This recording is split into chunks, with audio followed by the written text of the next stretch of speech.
24 आवाज सत्याचा। बदलत्या हवामानामुळे दुष्काळ व अतिवृष्टीचं संकट वारंवार निर्माण होत असल्याने निसर्गाचा इशारा वेळेत ओळखून जलसंधारणाची कामे हाती घेणं ही काळाची गरज आहे। पाझर तलाव, बंधारे आणि जलसाठे मजबूत केल्यास भविष्यातील पाणी टंचाईवर प्रभावी मात करता येईल, असा प्रतिपादन शिवसेना नेते तथा माजी जिल्हा परिषद उपाध्यक्ष सुजित झावरे पाटील यांनी केला। गाजदीपूर येथील पाझर तलाव खोलीकरण कामाचा शुभारंभ जिल्हा परिषदेचे माजी उपाध्यक्ष तथा शिवसेना नेते सुजितराव झावरे पाटील यांच्या हस्ते उत्साहात संपन्न झाला। गाळमुक्त धरण, गाळमुक्त शिवार अभियानांतर्गत सुरू झालेल्या या महत्त्वपूर्ण उपक्रमामुळे तलावाची पाणी साठवण क्षमता वाढणार असून परिसरातील शेतकऱ्यांना सिंचनासाठी मोठा दिलासा मिळणार आहे। जलसंधारण आणि ग्रामीण विकासाला चालना देणारे या कामासाठी सर्व ग्रामस्थांनी आनंद व्यक्त केला। या प्रसंगी उपस्थित मान्यवरांनी जलसंवर्धनाचं महत्त्व अधोरेखित करत लोकसहभागातून अशा विकास कामांना अधिक बळ मिळेल असा विश्वास व्यक्त केला। गावाच्या सर्वांगीण प्रगतीसाठी हा उपक्रम निश्चितच मैलाचा दगड ठरणार आहे। यावेळी युवा नेते स्वप्नील झावरे, राजेंद्र रोकडे, दिलीप पाटोळे, बाळासाहेब झावरे, योगेश रोकडे, दत्ता शिंदे, अमोल शिंदे, इंजिनियर प्रसाद झावरे, किरण रंधवन, इंजिनियर प्रतीक लोळगे, उत्तम नरे, दादाभाऊ नरे, पाटील नाना सातकर, सागर करगळ, सुभाष करगळ, खंडू कोळेकर, देवका बर्डे, अशोक सातकर, बाळासाहेब सातकर, संतोष करगळ, धनु करगळ, शंकर करगळ, बाबासाहेब काळे, विशाल तिखोळे, विष्णू करगळ, दत्तोबा तिखोळे, चंद्रकांत जिते, उमेश सातकर, राधू सातकर, गभाजी करगळ, सतीश करगळ, भेरू करगळ, सोमा पवार, केरू करगळ, रोहित करगळ, बाळू गांगुर्डे, संतोष करगळ, मीता तिखोळे, शिवाजी खटके, विकास कोळेकर आदी उपस्थित होते। आज वडगाव सावताच्या गाजदीपूर हा एक अतिशय दुर्गम असा परिसर। या दुर्गम परिसरामध्ये म्हणजे आता जर तुम्ही चहूबाजूला बघितलं तर आकाश आणि जमीन सोडून तुम्हाला काही दिसणार नाही, अशा एक रिमोट एरियामध्ये आपण सगळेजण उभे आहोत। हा परिसर विशेषतः आदिवासी बांधवांचा, धनगर बांधव असतील, भिल्ल समाज असेल, या सगळ्या बांधवांचा हा परिसर। माझे वडील स्वर्गीय आमदार वसंतराव दादांनी देखील या समाजाची अतिशय मनापासून सेवा केली। या समाजाने देखील आमच्या कुटुंबाला सातत्यानं प्राधान्य दिलं। आज या सगळ्या लोकांची मागणी एवढीच होती की आमच्या गावठाणामधला जो तलाव आहे त्यातला गाळ उपसा व्हावा आणि भविष्यामध्ये त्याची पिचिंग असेल, त्याच्यामध्ये गॉर्ज फिलिंग करून म्हणजे गळभरणी करून त्याचं लिकेज थांबवावं। आज त्याचा पहिला टप्पा म्हणून आपण आज दुरुस्तीचं काम सुरू केलं आहे। मला सांगायला खूप आनंद वाटतो की मला आठवतं की मी ज्यावेळेस जिल्हा परिषदला उपाध्यक्ष होतो त्यावेळेस या राज्याचे वनमंत्री बबनराव पाचपुते साहेब होते आणि फॉरेस्टमधून परवानगी नसताना देखील एका रात्रीतून आम्ही तो डांबरीकरणाचा रस्ता परवानगी न घेताच केला होता, अगदी जाहीर सांगतो। त्याच्यानंतर शाळा खोल्यांची मागणी इथल्या सगळ्या ग्रामस्थांची होती। आदिवासींची आणि धनगर समाजाची सुद्धा मुलं शिकली पाहिजेत हा उदात्त हेतू ठेवून आम्ही रविवारी शिक्षणाधिकाऱ्यांनी माझ्या ऑफिसला याची ऑर्डर आणून दिली होती, मला आजही आठवतं।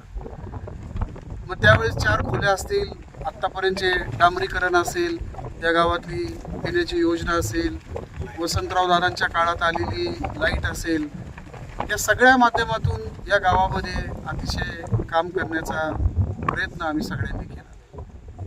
आज जलसंधारण मंत्री माननीय राठोड साहेब यांच्या सांगण्यावरनं संकल्प फाउंडेशन आणि आमचं देवकृपा फाउंडेशन या दोन्हींच्या संयुक्त विद्यमाने आपण या ठिकाणी या तलावाचं गाळ काढण्याचं काम सुरू केलं आहे। यापूर्वीच्या काळामध्ये जलसंधारणाच्या बाबतीमध्ये या तालुक्यामध्ये 2 नदी जोड प्रकल्प असतील, त्याचबरोबर कितीतरी पाझर तलावांचं दुरुस्ती असेल।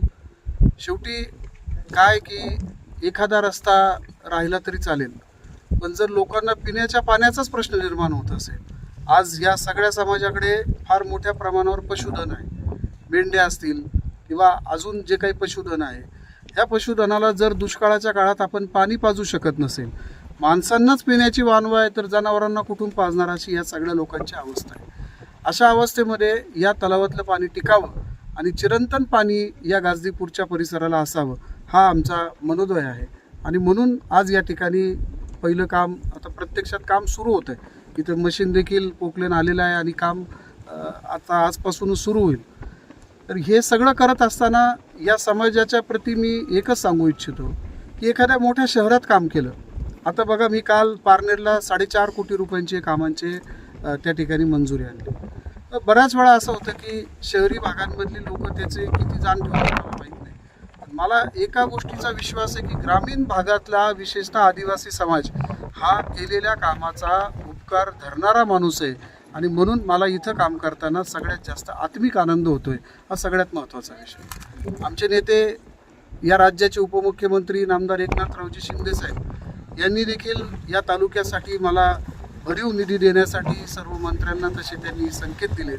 आणि त्याच्यामुळं आज असा एक दिवस जात नाही की आज आपण एखाद्या ठिकाणचं चांगलं काम त्या गावांमध्ये केलेलं नाही. काही लोक माझ्यावर टीका करतात, हे ग्रामपंचायतचे सदस्य सुद्धा नाही आहेत. हो, मी जाहीर करतो की मी ग्रामपंचायतचे सदस्य पण नाही. पण मग ग्रामपंचायतचे सदस्य जर आमदार खासदारापेक्षा जास्त काम करत असेल तर लोकांना त्यांची गरज नाही, लोकांना याच माणसाची गरज आहे. मला तुम्हाला इथं सांगावं लागतं. आणि मला त्याचं शल्यही कुठलं वाटत नाही की माझं एकच मत आहे, माझ्या वडिलांनी जे काम, लोकसेवेचं जे व्रत त्यांनी त्यांच्या आयुष्यामध्ये हाती घेतलं, की याच्याही पुढच्या काळात पद असो नसो, सत्ता असो नसो, हे काम अशाच पद्धतीने पुढं चालू ठेवायचं. वडगावकरांना आणि माझ्या गाजदीपूरकरांना मी एक दिलासा देतो की तुम्ही जो घरकुलाचा विषय सांगितला तर त्याबद्दल आपले आदिवासी मंत्री जे आहेत त्यांच्याशी चर्चा करून या ठिकाणच्या शबरीमध्ये जेवढी काही भिल्ल समाजाची, ठाकर समाज इथे नाहीच आहे, पण भिल्ल समाज एकच घर आहे. भिल्ल समाजाची जेवढी काही याची प्रश्न आहे शबरीचा, तो सगळीच्या सगळी घरकुलं.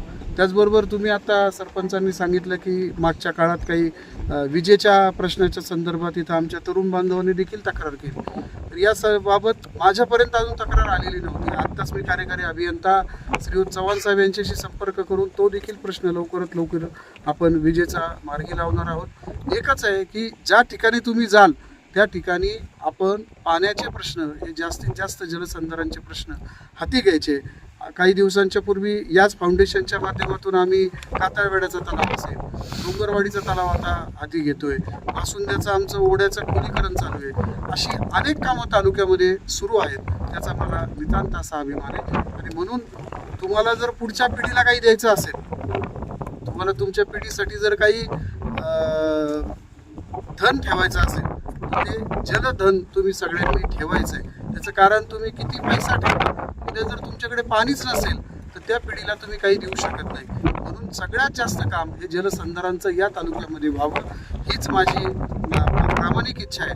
आणि त्याच्यासाठी मी आहे तोपर्यंत प्रयत्न करीत राहील, एवढंच तुम्हाला सांगतो. रामकृष्ण. योजनेअंतर्गत आपल्या गाजदीपूरच्या गावठाण तलावाचा गाळ उपशाचं कार्यक्रमाचे उद्घाटन आपल्या सर्वांचे नेते, शिवसेनेचे नेते आणि आपल्या जिल्हा परिषदेचे माजी उपाध्यक्ष आदरणीय सुजित पाटील जावरे यांच्या हस्ते या ठिकाणी संपन्न झाला.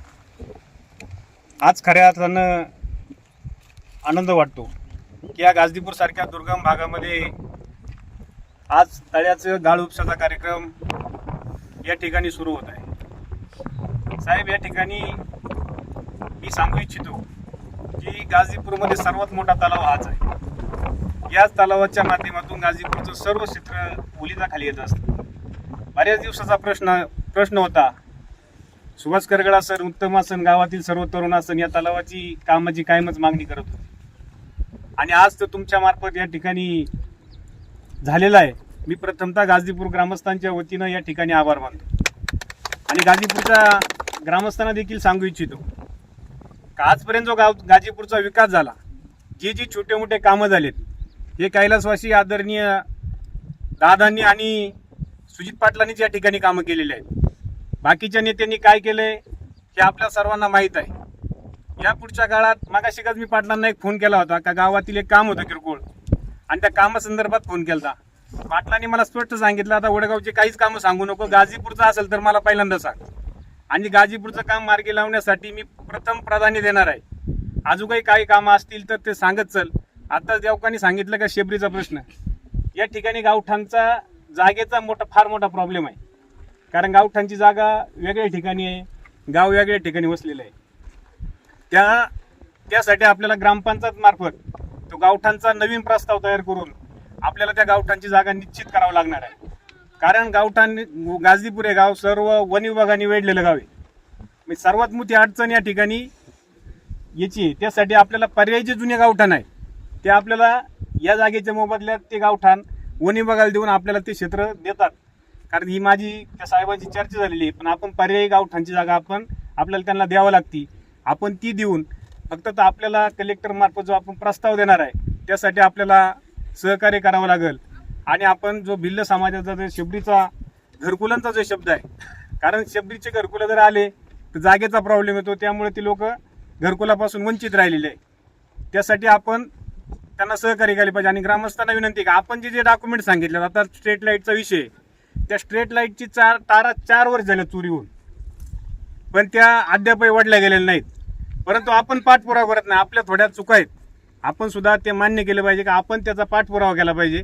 आता शेबरीचे घरकुल आहेत, काहींना कुपनच नाही, काहींना आधार कार्डच नाही.